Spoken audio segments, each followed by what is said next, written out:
Today, I will be showing you guys how to make a great school because my school is so great. So, you're going to need a few things. You're going to need a lot of money. When I started making my school, I had about 700,000, I think. And nope, I had 100,000. Then over the time, I just robbed banks and invested money to get where I am today. And so basically, you have to think about everything. You need to get your architect license, which is like $60,000 in game. So that's what you got to do first. So the architect license right here at the bottom. See it? It says architect license. That's all it says. And after you get that, you're going to want to get a lot of money. So you need to save up. You need to delete everything on your plot. Who cares if you're all like your little energy stuff is low? No one. Because you're making a school that's going to be great. So first, take everything into account. Think of all the subjects that you have at your schools and that other schools have. Think of all the school clubs you're going to want. So on my bottom floor, I have history, geography, math, literature, science, business, and health class. I added those two because I had extra room and I didn't know what I wanted to do with it. So that's what I did. I did a business and a health class. Then think about how you want each of your classrooms to fit a certain amount of people. You're going to have to count the squares of your plot and like ratio sizes so you know what you need to do. So here is like there's a bunch of seats. A lot of people can sit a lot of spaces. They can sit right here, and then people can teach. And so you need to think about that. You definitely need to think, okay, how many people do I want this school to hold? So we'll talk about the first floor first. First floor or your basement floor should have your classes, your dorms, or your clubs. So my bottom floor has my main classes. English literature, and I put two per table. There's 2, 4, 6, 8, 10, 12, 13, 10, 12, 14, 16 people can fit into this classroom. And so I have two school groups, Group A and Group B. Sometimes, like, certain amount of groups will go to one class and certain amount of groups will go to other class. And so it's kind of the same for almost every classroom. This one is much more different. It's 1, 2, 3, 4, 5 times 3. 5 times. Okay, this one can seat about 30 people. There's 30 people that can go in this classroom. And for the health business, I didn't really count that. That's like a lot of work. So then I have the cafeteria on the bottom floor. I put some little outside tables, even though nobody ever really sits at those. And in here, there's a hibachi area. I just wanted a hibachi area, so I added a hibachi area. Then there's a spot where you can actually just get your own food. It's self-serve. If you don't want to actually sit for hibachi, then you can come in here and you can eat in here and talk to people. And this hall, there's like a little dome thing I made. You also want to have like that one hangout area where all the students can go, because sometimes it's a soccer field for some people, other times it's like the randomness. There's just a bunch of random places. It's like the soccer field is where some schools like to go, the gym, the auditorium. Mainly sometimes if you have like a main area, they'll all hang out there. So study hall has like 4 buildings tall. So we're going to go up in here. On the second floor, though, you have your clubs and some classes. Drama class and club. You have the FBLA, just like a leadership thing. You have photography appreciation club. It can fit a good amount of people. Then you have student council. Student council has 2 seats because presidents of each club and the school captains and the leaders of the school, they all come in here and converse. And then you have your music club and class. Then over here, you have your teacher's lounge. So you have like your paintings and some desks where teachers can work at. And then you have all the clubs are on this floor, by the way. Fashion club. The way it's like built. Yeah, here there's that. Then you have your art class and club. There it is. There's a vending machine. There's random vending machines everywhere. I don't know what it is, but I just accept it. And then you have debate club, which is where you guys saw me do that debate video at. And then you have environmental club for the people that like plants and keeping the environment healthy and clean. Then this is actually the study area. You can sit in a chair, get a book, and study. It's that easy. You can just talk in here too. Most people don't really converse or hang out in here that much sometimes, unless I force them to because they're dry and boring. Then we can just use this ladder to go up, elevator to go up 1. And up here, you have the movie area, but the TV doesn't work, so I might transform this into something else one day. But it's just like a little movie area where they can all sit. And here are the dorms. For dorms, you need to count. Okay, I want this amount of people in this dorm. You have to think, okay, how many people are you expecting to come into your school? Always overestimate, never underestimate the amount. Make sure it's roomy, but make sure it's not cramped. Because if you're going to get a lot of people, just put a bunch of bunk beds in each dorm. That's exactly what I did. I made sure every dorm had the same amount of bunk beds. So the 1, 2, 3, 4, 5, 6, 7, 8 dorm. 8 bunk beds in every dorm. So 8 times 3 is 24. Each dorm, 8 times 2. Hold on. 2, 4, 6, 8, 10, 12, 14. Yeah, each dorm can fit 16 people total.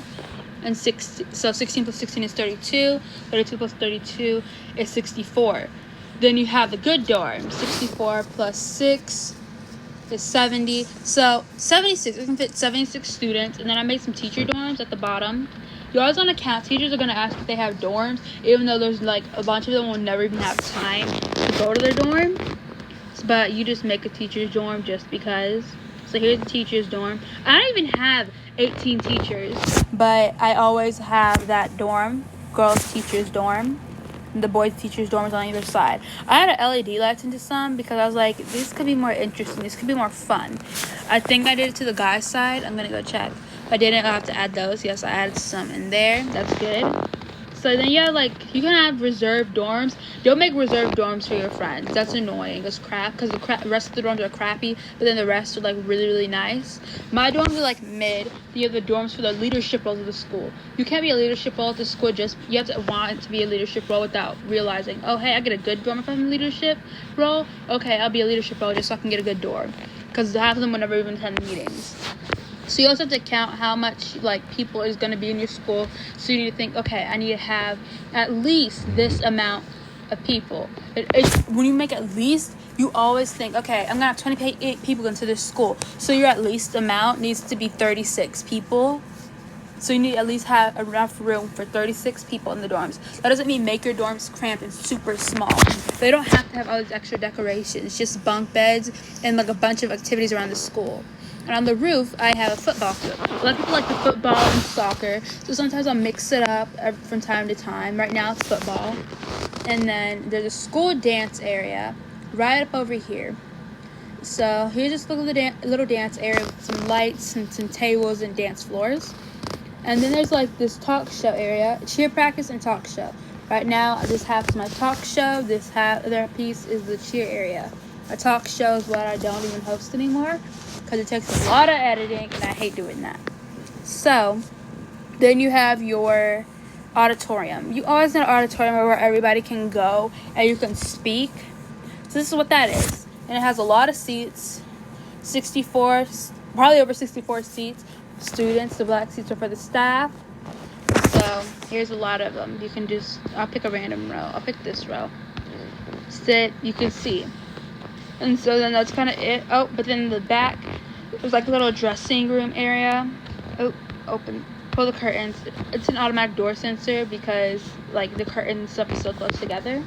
But here's that area. And for my roof, that's why you need the architect license, because you can build you can build a lot on this upper piece. But if you don't have your architect license to get this easier roof, this is the bypass for you, so that way you don't have to get that extra floors game pass. Also, you can make a roof. You just need the architect license, and you can make a skinny thin roof like this. Mine kind of went a bit sideways at one point, and I wasn't able to really fix it. Because if I could fix it, I honestly, when I looked at this again, over here was supposed to be a little classroom kind of area too. This was supposed to be basketball, and I was supposed to have basketball, football, cheer, and I think soccer as the areas, but that didn't really work out so much. And so I just did basketball over here, your little court, and then your seats, two little judging areas, I guess, because cheer can also be over here. And so you basically need to take account, okay, I need to get a lot of money, get that architect license before you even start building your school, because that architect license is going to save you a lot in the long run. A lot of things you can make with the architect license, but also don't make your school completely white. Use different textures, different colors. Even if you don't originally like the color, think this look good, so I'm gonna add this in here. And then you also want these pillars. Pillars make it look less boring and bland. Like pillars in certain spots to fill gaps and stuff, it's always good. And this area was like super blank. So since it was super blank, I just added a little bonfire pit, and it works. It really does work. And then you also have to have a reception area, obviously. So you have a little bottom piece down here where you can do reception. I always feel like it's best to have people that you always know be teachers if they want to, mainly because it's like, okay, you can come down here, ask questions, I can answer your questions, that type of thing. But the teachers need to get to know the school first. And then there's an upstairs reception area. You come in here, you just sit like in your chair. So 2 receptions is not a bad thing. It's not really a bad thing. So basically, always make sure you know how many people you want in your school. Always think, okay, if I'm gonna have this amount, always overestimate, never underestimate. Because if you underestimate, you're screwed. It's always overestimate. So that's why, even though I only expected like 30 people to join, I made 64 dorms because, well, 76 dorms, just so people had enough room. Just so I knew, okay, I don't have to worry about this. Stop trying to make individual beds, make every room look really nice. You can make some rooms look nice and have like extra space. My ratio was kind of off on this. So I was like, I want them all to have a computer so they're not just like over here, because I don't want a computer class. That's boring. So, you know, they'll just have like little computers in the dorms. Now you have their beds. You can add plants and stuff to make it more roomy up and lively up in there. Then for like each holiday you can decorate. Halloween is my favorite one to decorate on here because there's a lot of different decorations. I can add pumpkins everywhere. It's fun. And so, you know, you have the computers, your beds, your LED lights. Oh, and bathrooms. Always add a bathroom. You guys how awkward it is when you're in a role play. Somebody says I have to go to the bathroom, but then they realize there is no bathroom, so they're just still standing there and you're thinking, so you're pooping yourself right now. That's what I genuinely think every time. When there's no bathroom anywhere. So that's why these bathrooms are really nice to have. So bathrooms, dorms. Always overestimate the amount of people. Get a lot of money. You can start your school when you don't have any money, but I always suggest getting that graduating first, then get your money. And then after you get your money, get your architect license, then start saving up and building at the same time. So it's like you can invest the 5-day one so you can get like a lot. I think it's 40% back. So you can start investing a lot for that. Just so that way you can get like a lot of money. That's like the best possible way I can think of, is invest a lot of it, but still have enough to where you can build. I suggest making your outlines first and making your putting signs on each little wall outline, so that way you know this is how you want your school. This is like where everything's gonna be. Also, I don't recommend making everything white or making everything in straight square lines. Like it can have like a little bit of a pattern thing, but do some variety. Like with my bottom classrooms, like there's little areas. It's in the details. See, for here, it kind of sticks out a bit, but then it kind of goes down and flatter over here. Then it sticks out a bit again. That's like the kind of pattern I wanted. And on every little corner area, I just added a pillar. I like the granite pillars, so I used those. And then that's kind of what I did. I added a bunch of signs everywhere. If you don't want a blank area, that doesn't mean just, okay, I can paint it white and keep it white and just put signs everywhere. You can't be cheap when trying to make a school, because being cheap and trying to make a school doesn't work out for you at all. And you need to take advantage of like, okay, I can make this amount of money. Because when Christmas rolls around and you get that gift thing, or you gift yourself something, you can get this you can get premium for an entire day, which is exactly what I did. And now my school's in the marketplace. If you want to go, okay, marketplace, view my uploads, Pandora Private Academy, there is the school right there. That's the thing. Okay, I'm going to screenshot that later. But that's kind of it. And that's all you really need to do. If you guys enjoyed this video on how you can actually build a successful school. Also, decorations are important. If you guys enjoyed this video, make sure you like, subscribe, and comment down below any questions that you have. And I can probably answer for you. I'll see you guys in the next one.